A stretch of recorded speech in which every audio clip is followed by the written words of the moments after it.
All right, he is back. Thank God. Thank the good Lord.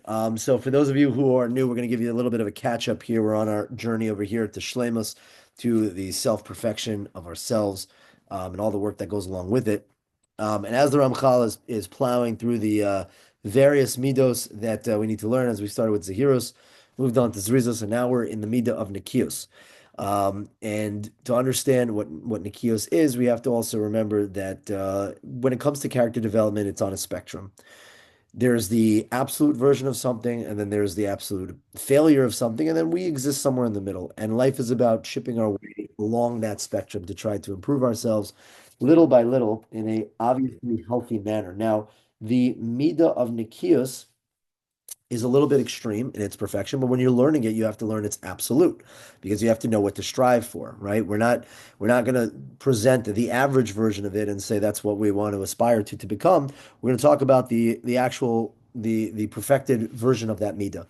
What is nikias? Naki means like clean, cleanliness.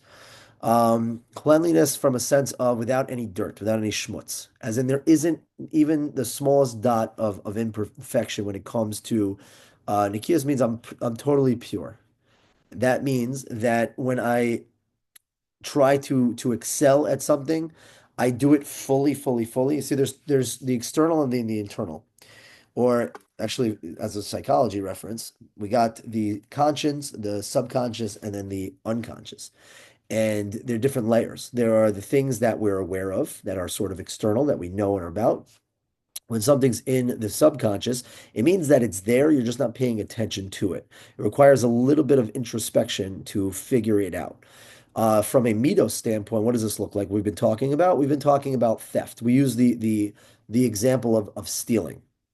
Now, everybody knows that nobody in this call is ever going to go and rob a person. You're not going to, when the Walmart cashier is not looking, stick your hand over and grab a stack of bills from the register. None of us do such a thing. None of us even pickpocket. We're not slipping a Reese's bar into our bags because that is theft and that is morally repugnant. It's disgusting and it's low and it's trashy. However, right? There is the not being entirely yashar about things deep down, right? So, for example, not being entirely honest to be able to advance something that you want, to be able to get something that you want, right? To cut corners on something, right? I'm using, the neighbor's internet. I'm not taking really away from them. I'm only using it when they're not home, whatever it is, right? I have a Netflix account and I share the password with everybody, that kind of a thing, right? I'm not stealing, but there is elements of theft there. And we talked about to the extreme example of that, stealing of a person's time, right? If you're getting hired to do a job and you get a lunch break, taking a couple of minutes past the lunch break, you might be like, all right, no harm, no foul. What's the big deal? What's the big deal is mean that you're not entirely clean in that element, that there's something else there that I'm hiding beneath the surface kind of thing. And we want to bring that to the forefront. We want to try to be as clean as we possibly can, as pure as we possibly can.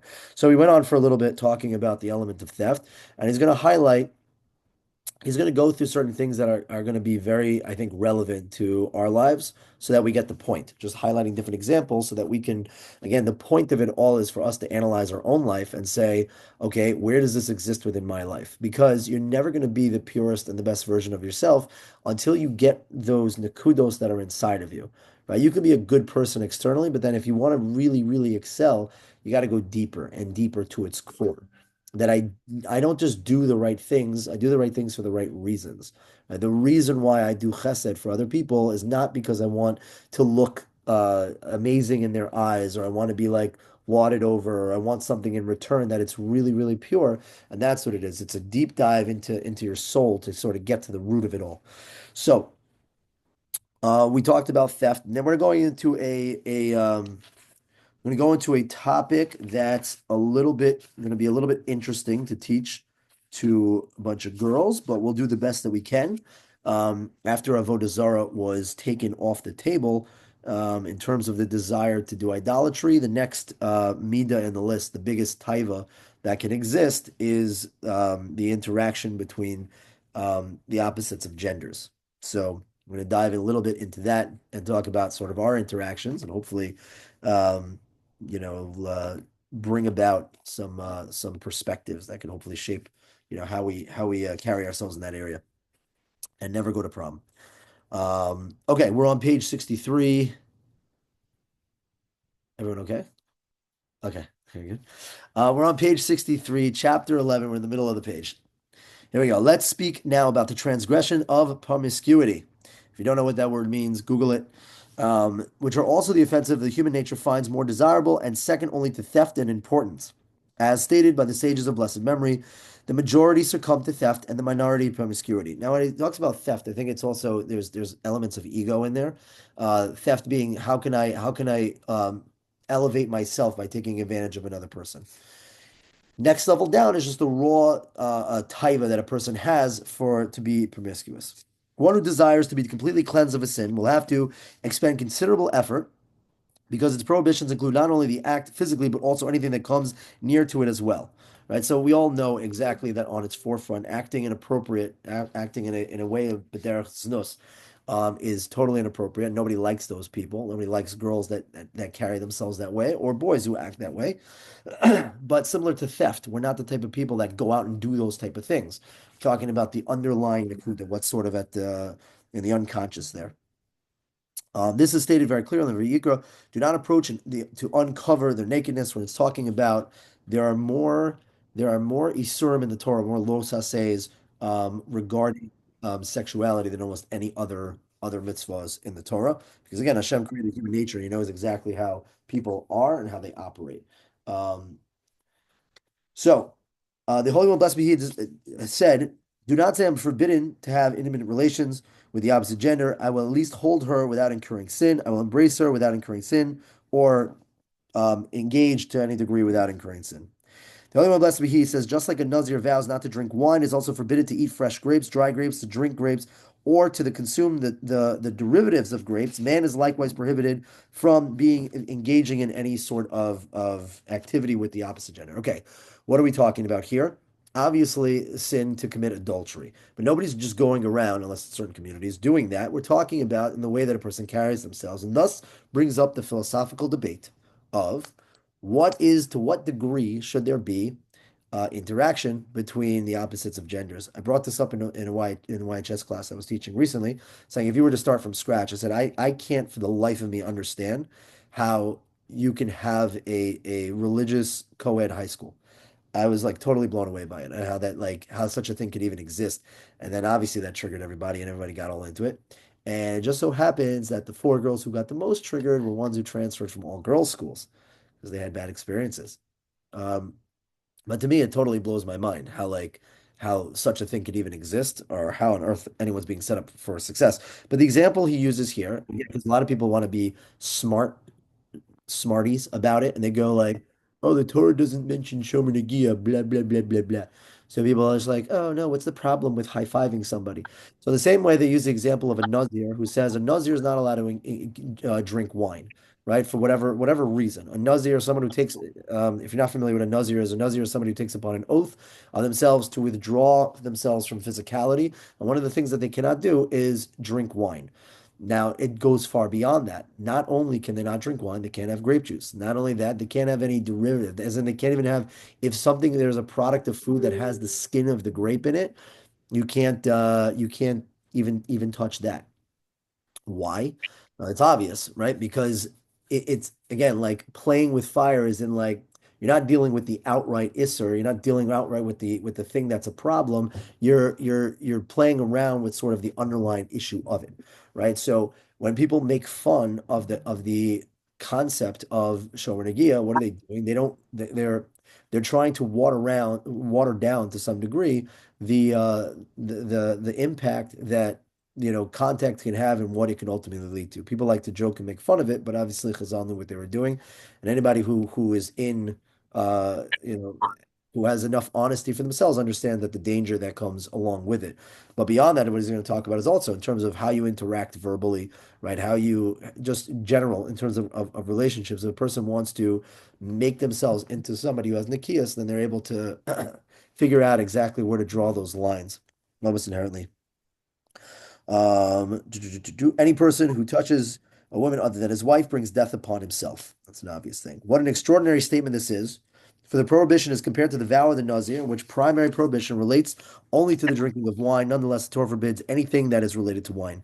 By means of this, the Torah instructs the sages how to go about making a fence around the Torah by exercising the authority vested in them to safeguard the Torah's safeguards. This is a very, very, very important point, and understanding the role of the Rebbeim within the broader context of Judaism. One of the first Mishnayos in Pirkei Avos talks about the Yasser Sayag Torah, that it should build a fence around it. And we in Judaism all the time, especially the rabbis, create things that are called gedarim, boundaries to things, which is an obvious thing. If you have a sinkhole that will descend and plummet into, 10, 100 feet into the core of the earth, into lava, you're not going to just build a fence around the perimeter. You're going to give a buffer zone as well. So, and most of Judaism that we know today was instituted by the Rebbeim as to set up boundaries to safeguard people from falling into sin, especially if there are sins that one would have to give their life for. And we know what those cardinal sins are: idol worship, not just we say adultery, but really what we mean is any sort of sexual immorality. It's all encompassing, and murder. Now, um, right, idolatry is not something that we have a desire for anymore. It's a cool story, but Chazal got rid of that desire. No one here wakes up in the morning and says, I have this uncontrollable urge to bear down to a tree or a sheep or some nonsense like that. Nor murder for the most part. Most of us are not really prone to murder. But the third one there, right? If it's something that a person has to give their life for, then it's obviously something that's going to have to come with a tremendous amount of restrictions, right? Um, i.e., not only just Shomer Negiah, but understanding human interaction. Now, there are a lot of different ways that people sort of approach this, but to pretend like it doesn't exist is almost foolish. People like to make fun of communities that have men and women walk on different sides of the street, like New Square in upstate New York. People like to belittle that. And when I work with teenagers, more often than not, the attempts to belittle those communities doesn't come from an understanding of it, but it comes as sort of looking for a justification to engage in inappropriate behavior with the opposite gender. That's been my experience. People looking for sort of the okay to do sort of what they want to do innately, which is also really, really, potentially a terrible thing. My famous story is in Yarche Kala many, many years ago, where you're walking down the hallway, if you're familiar with the hotel in the Hilton in Connecticut, and they have like these long corridors that lead down to the different classrooms. If you've ever been there, it's a great hotel. Anyways, there's like a couple like, sitting there like cuddling on the floor, like right in the middle of the hallway with like no busha whatsoever. I was walking with one of my NCS wires or whatever it is. I was like, watch this.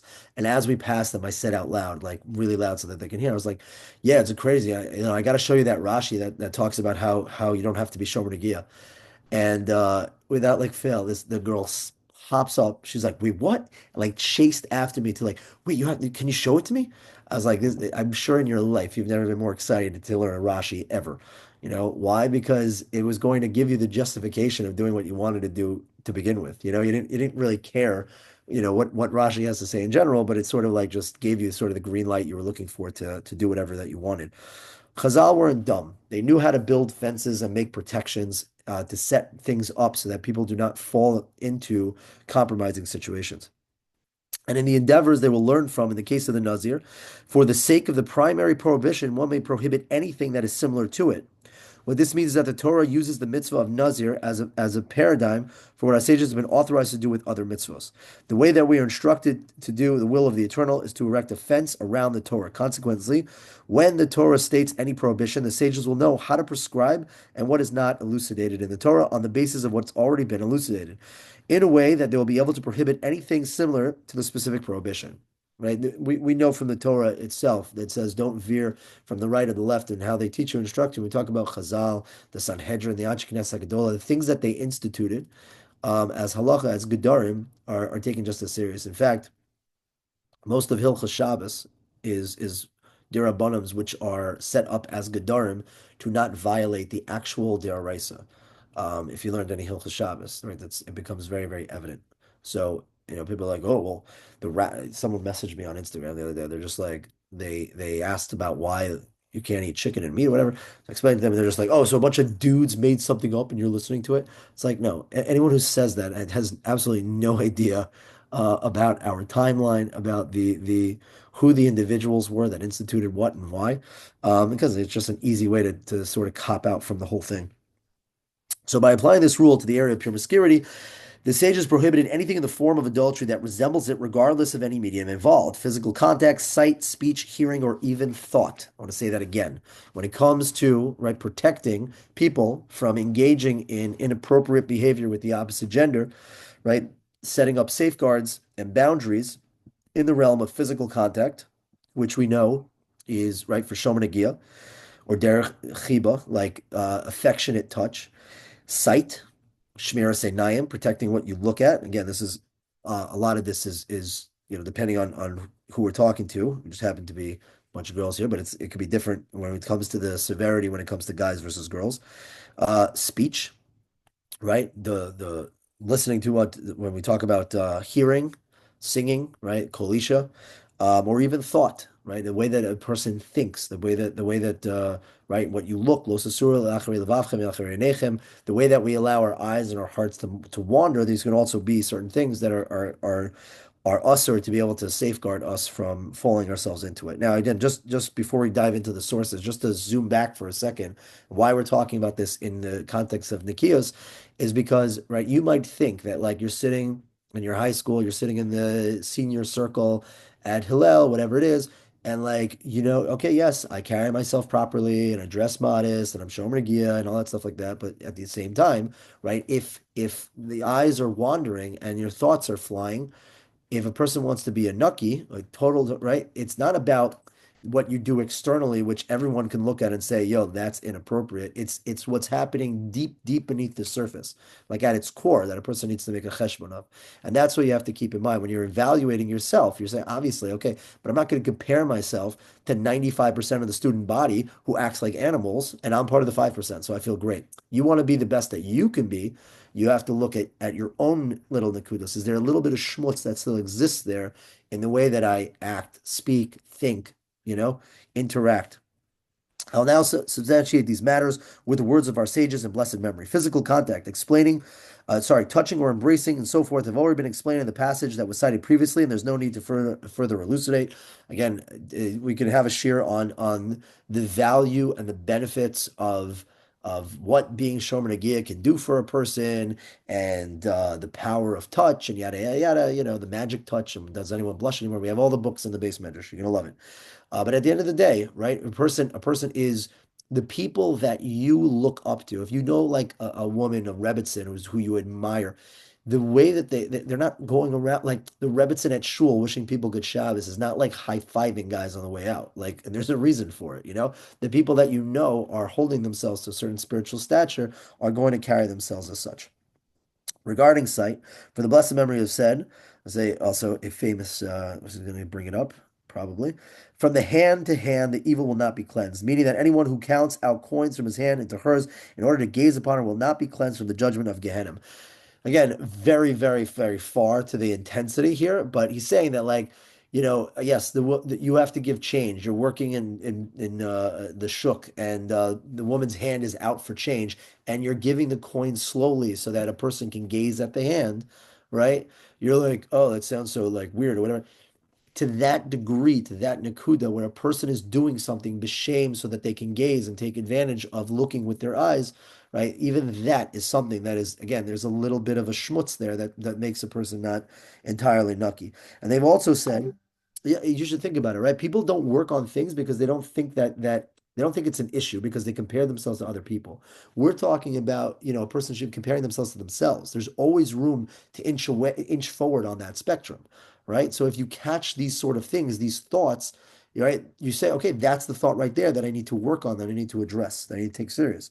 And they also said, Why did the Israelites of that generation require atonement? Because they feasted their eyes on promiscuity. Rav Shesha said, "Why does Scripture enumerate the jewelry that is worn externally together with the jewelry that's worn under one's clothing? It wants us to teach us that anyone gazing at even the small finger of the woman is regarded as having gazed at her impurity."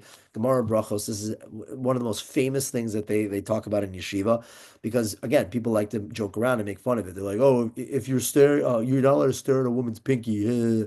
No, what it's saying is saying that if the intention is that you are looking to derive some sort of benefit that's in the realm and the neighborhood of promiscuity, that right there is the isser. That's the problem. That's the thing that needs to be worked on. Again, I think guys struggle with this a lot more than girls do, but still, to understand the essence of what it is to be a nucky. And they also said, you should be careful of all evil things, meaning you should not gaze at a beautiful woman, even if she's unmarried, and a married woman, even if she is ugly, right? To set yourself up, shmira seinayim. Now, again, some people will walk without glasses when they walk in public or when they're, because they want to protect themselves. Now, nothing short of like wandering into traffic and getting hit by a car. I think that would be a little bit too much. But again, not to say like some people take it extremely, extremely serious. And you got to at least respect that. Talking to a woman, in reference to talking to a woman, it's been taught clearly in Pirkei Avos, whoever converses, right? This is a very famous Mishnah that everybody loves. Dana, I think you came into the Pirkei Avos after this Mishnah, but we had a good time with it. Kol amarbe sicha ema isha garei ra le'atzmo. He brings evil upon himself and eventually will inherit Ganem.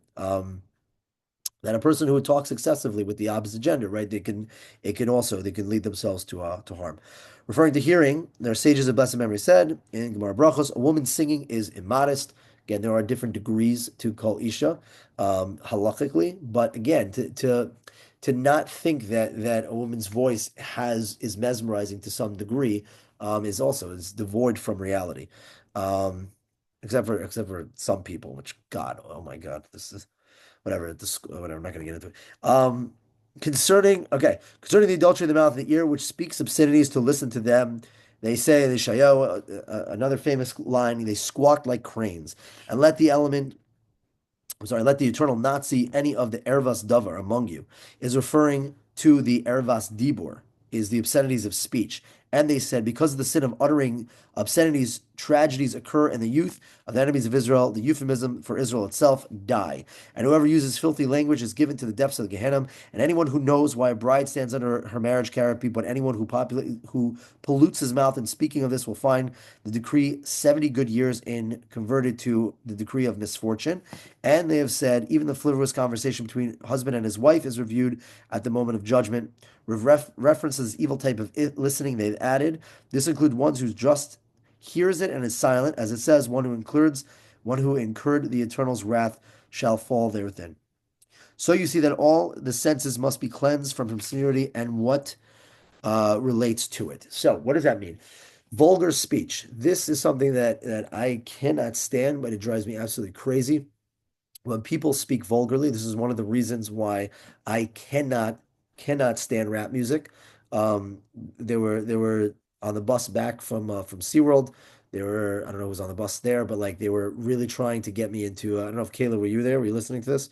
I I was like, was there. It was those three girls in the back. yeah, I'm like, so they're like, okay, you don't like Drake? I'm like, oh, he's Jewish, fine. I didn't know, I don't know any Drake songs at all. So I said, okay, play me his best song. So they play the song. I'm like, all right, I'm leaving. So I walk away. No, no, no, come back, come back. There's one more. There's another good one. And just it was like 5 or 6 times where it was like, does he have a song where it's not the most just disgusting language? You like it's first of all, it's awful, but like who sits there and listens to somebody talk like that? It's just like it's such trailer trash garbage. It's crazy, but people some seem to love it. I mean, it's another totally different conversation entirely. Why girls are like jamming out to like a guy talking so derogatory towards girls. It's like so crazy, especially in like the society we live in, where they try to champion like feminism, and then they're like praising these people for singing these songs, which is nuts. So we're obviously not talking about that because nobody talks that way. Like no normal human being speaks the way that Drake speaks. But even to like a deeper, like again, when you're doing your own cheshbon and nefesh, are you talking in a way that hints towards making an obscene joke or like crosses the line or uses a little bit of vulgar language that's like it can go either way, you know what I mean? Like or you can spin the person's words into a certain way, like those things where it's like it's not a big deal or it's masked in comedy or it's like deep down it's not a big deal, whatever it is. I describe something in a certain way that comes off, and again, not we're not talking about like an innocent mistake where somebody does it with the intention of, I wanted to get that line out there because it was funny. And yes, I know it's dirty, but like I wanted to say it anyway because I thought it was funny. I couldn't pass up the moment. Those are the pieces like deep down where it's like watching the way that you speak. If the speech is vulgar and it at like it promulgates the feel of promiscuity, again, that's sort of where the cheshbon nefesh has to come into play. But I mean, you see on that section, he listed the most sources that really, really, bash on that because again, that's like you're like, oh, you're so innocent, right? You're not engaging in anything, you're not doing anything wrong. It's just coming out of the mouth. Or God forbid, comments on social media and things like that. Writing it down is all encompassed. So page 66. If we were to whisper in your ear and tell you that the sages have said about obscene speech was only meant to frighten people and prevent them from sinning, and that this only pertains to a hot-blooded person whose obscenities arouse him to desire, and that is insignificant regarding someone who merely says them in jest, it's almost as if I read this chapter before. And one does not need to worry about them. Tell him these are the words of the evil inclination. This is the Yetzer Hara at play right now. For they of blessed memory have brought about the corroboration, ooh, good word, an explicit verse. Therefore, the Eternal will not rejoice over his youth, for his orphans and his widows, and he will not show compassion, for they are flatterers and speakers of evil, and every mouth utters obscenities. The verse mentions neither idol worship nor adultery nor killing, but rather flattery and slander of the use of vile language, of all these transgressions of the mouth that relate to the speech, and because of these that decree went forth. Now, we also have to understand the power of speech. Not only does speech has the power not only just for tefillah, but it has the power to mold what happens here on this earth. It was the gift given to man to be able to communicate with each other, and it is usually the catalyst that can lead to great evil. Right? The source of all conflict is miscommunication, but it's through communication that connection can be built and things can be built in general. When Hashem punished the people in Migdal Bavel, he changed up all their languages so they couldn't speak and communicate. So when a person uses such a powerful tool for building and for positivity, and they use it b'derech snus, like for obscenities and for vulgarity, right? It is such a like sort of slap in the face of the power that Hashem gave you. The Eternal will not rejoice over his youth and the orphans and the widows, and he will not show compassion. Therefore, the truth is that rabbis and in blessed memory have said that the utterance of obscenity is literally the promiscuity of speech, and it was prohibited as a form of adultery, as were the other aspects related to adultery, with the exception of a physical act, which the Torah itself prohibits. For although there is no punishment of exertion or death penalty of being like cut off basically of kares for these sins, nonetheless they are forbidden in their own right apart from the role in causing and leading one to transgress the primary prohibition. In this respect they are similar to the prohibitions of a blind nunzi, or we mentioned in the case of the midrash. Talking about thoughts now. Concerning thoughts, the sages have said in the beginning of the Brisa, you shall be careful of all evil things, which means that a person should not think lewd thoughts by day, which will lead to his becoming impure at night. The further said, thoughts of sinning are worse than the actual sin. Right? Again, like you find these lines where like they make like a statement. It's like they're not meant to be taken literally. They're meant to for the Chazal is teaching you a point on something to show you the magnitude and the severity of certain things. This is stated explicitly, evil thoughts are an abomination of the Eternal. Now, you might think that it might be impossible to control your thoughts, but that is not true. There is something called intrusive thoughts, but that as well can be conditioned to a certain degree. You cannot think as a Jew that what happens in the confines of your own brain is not something that is dealt with between you and Hashem. Right? A person cannot have it is an absolute error to have illicit thoughts of sinning, of doing something great harm. Right? If you're sitting there like you hate someone and you're thinking about all the horrible things, about that person, whatever it is, that's a problem as well. So a person also has to be very careful about where their thoughts, where their mind is going. But also we have to know that we have the power to be able to condition our thoughts. Hashem gave us that power to be able to shape the way that we think and the way that we feel. And it's not an easy thing to do, but it is possible. So if anyone was thinking like, oh, how can you be held accountable for the thoughts that you have, right? Maybe the first intrusive thought, which again, psychology would suggest it comes from somewhere, right? It had its birthing place within something that you're allowing, but you have the ability to sort of reshape that. This completes our discussion of the two most serious transgression that people are most likely to stumble over because of their complexity and because of man's powerful desire that dive them in towards these transgressions. Now, I want to make a final note before then it starts to talk about forbidden food, and we're going to talk about kosher and social norms again in a couple of weeks when we continue. It's going to go through a lot of different midos here um, to drill the point home. The final thing that I'll say, because again we have all the nushim out here tonight, is that I think that this is something, especially with the interaction between male and female, that becomes extremely tricky because of the unfortunate makeup of both guy and girl and the advancements of technology. First of all, the imagery that we have because of social media about the interactions between male and female and how it goes very much against Judaism. It makes Judaism seem like it's out of whack or not with it.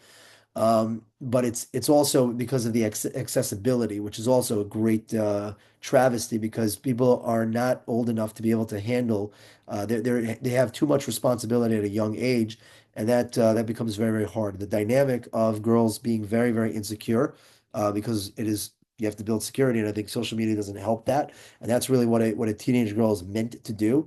And the problem is that when she has unfiltered access to the opposite gender it can become a disaster.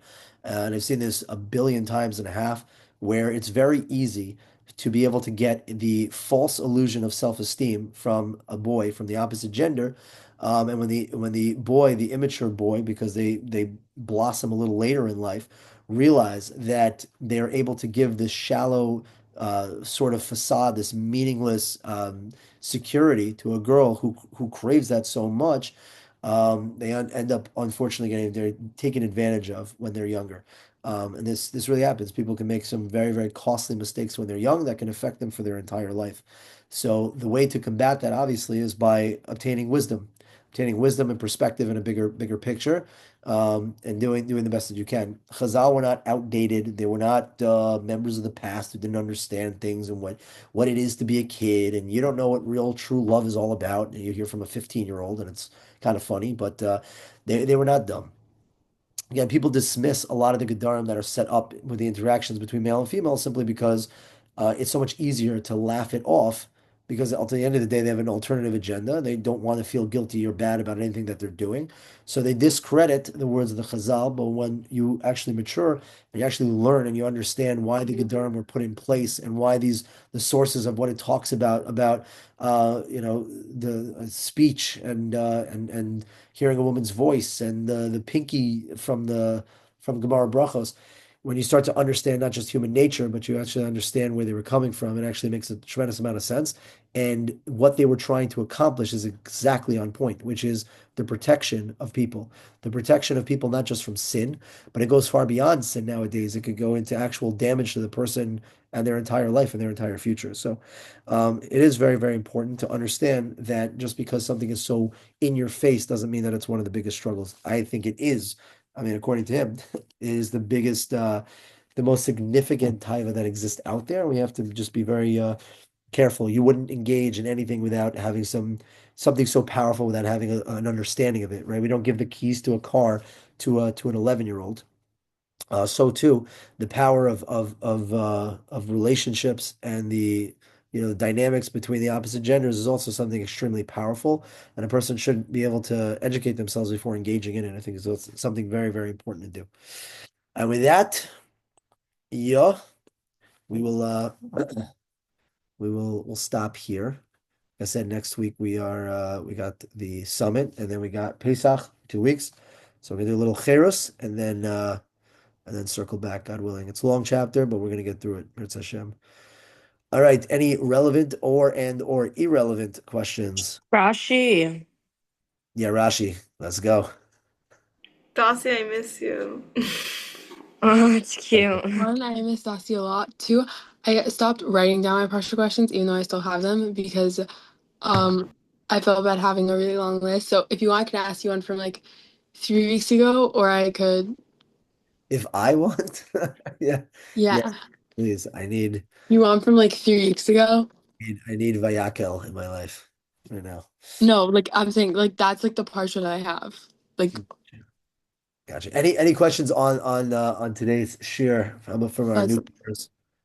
McLeod, I have Van a, Dam, that's when some you Italian last names here.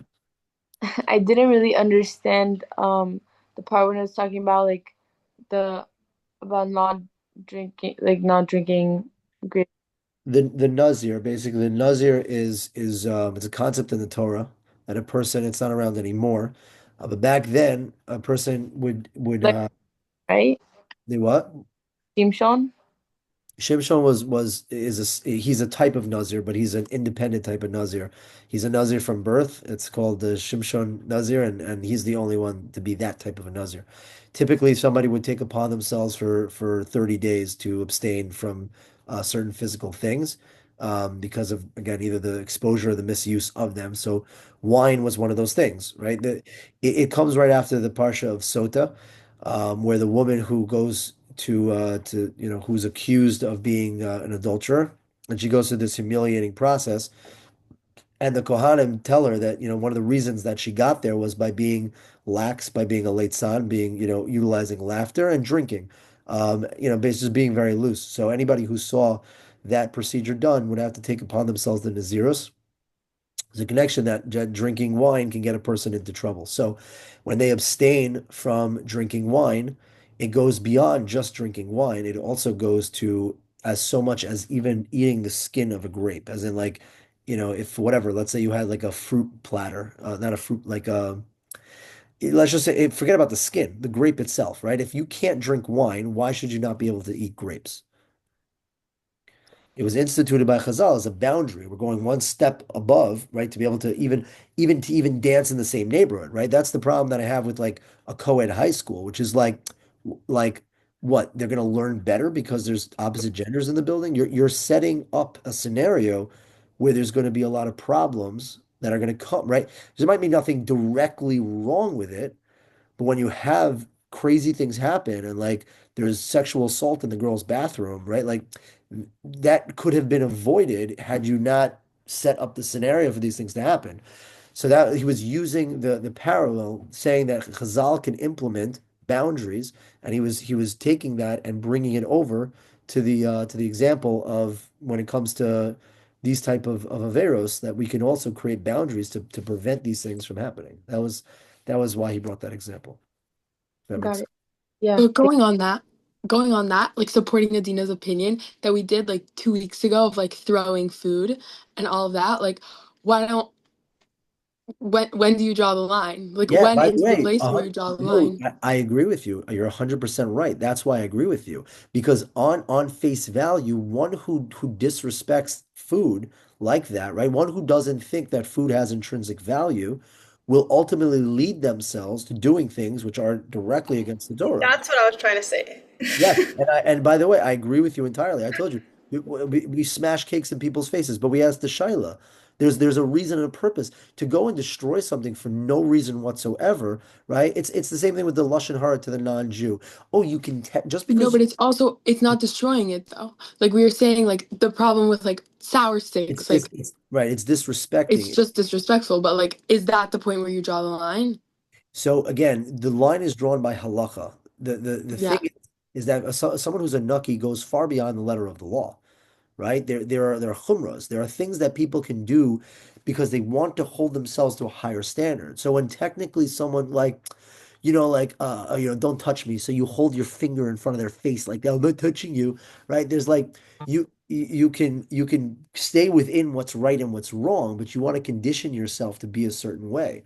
That's the idea. So I agree with you 100%, right? If somebody wants to get, it's not, there's nothing wrong with those things. Those are the nakudos that you have to address in order to try to bring yourself to that purity. Yes, if someone's accustomed to throwing food, what's going to stop them from, the same thing as well with money. Like people who just like they get their change and they throw their pennies on the floor. Like, is that like a menschlich kind thing to do? Like, okay, a penny doesn't have much value, but like, is that like why are you doing that? Like it just you're leading yourself to something. So I agreed with you about that piece as well. Okay. Do you want the question for the last three parshas, or we're done? Just anything else on this topic? I know this is a heavy yet tricky one, but Raquelita, Raquel, Raquel. I'm good. Thank you. I am good. All right, so I'm we'll end the recording for tonight, and Mr. Shem, we'll see you after pizza.